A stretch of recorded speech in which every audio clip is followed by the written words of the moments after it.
Troisième dimanche du Carême. De l'Évangile selon saint Jean. Comme la Pâque juive était proche, Jésus monta à Jérusalem. Dans le temple, il trouva installés les marchands de bœufs, de brebis et de colombes et les changeurs.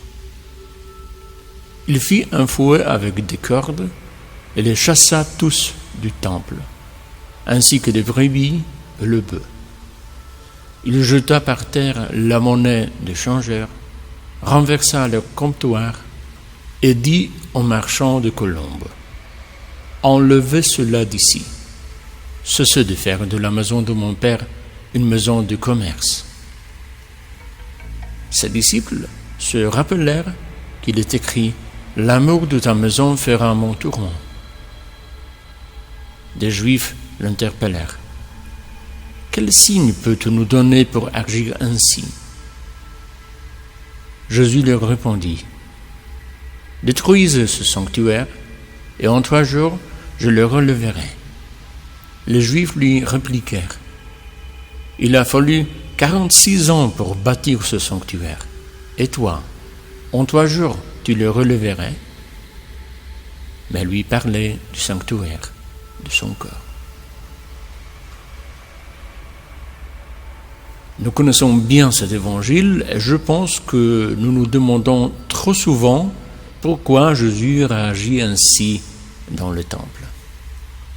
Mais en même temps, remarquons que Jésus parle du temple de son corps.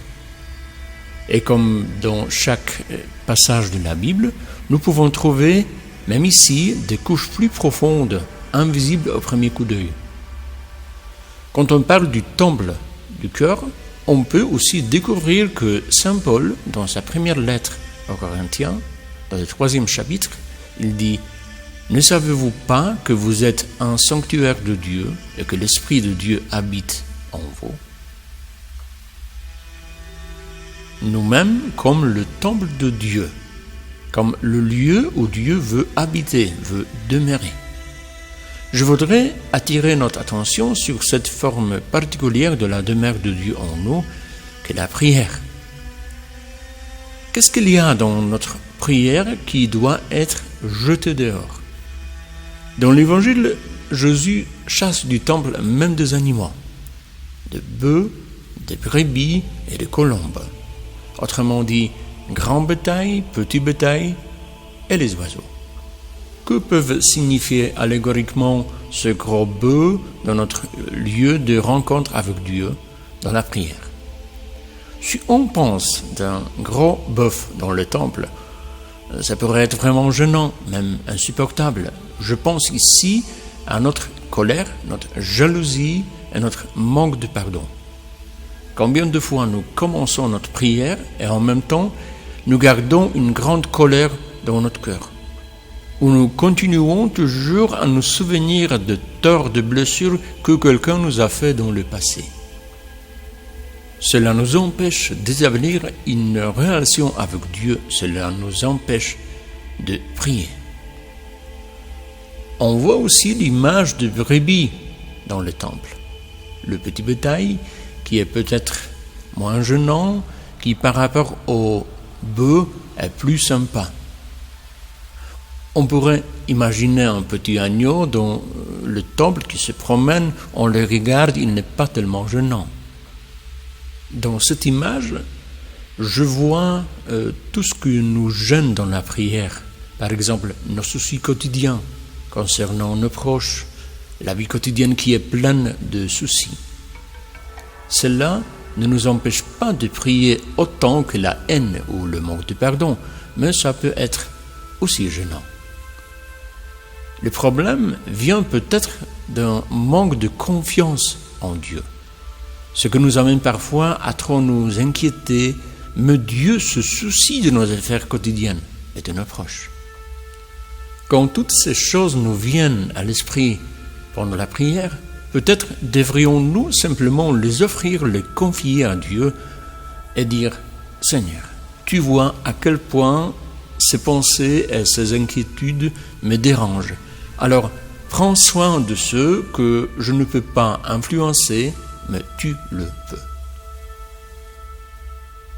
Et le troisième groupe, les colombes. De petits oiseaux qui peuvent être très beaux, mais qui en même temps peuvent faire beaucoup de bruit.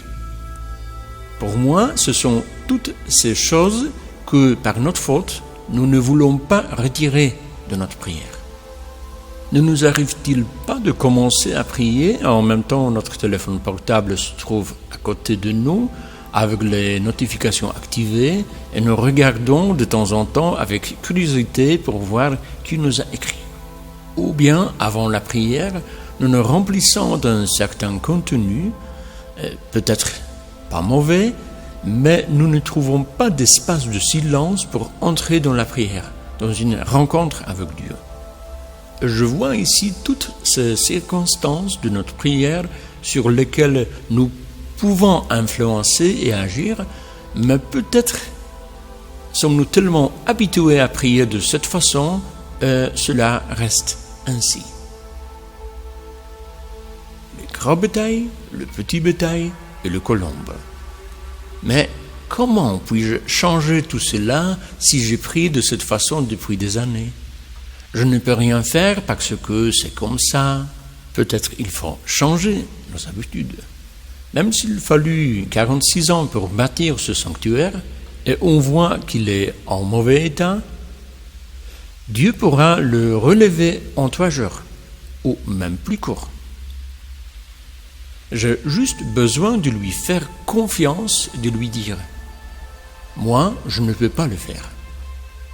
Mais Jésus, pour toi, rien n'est impossible. »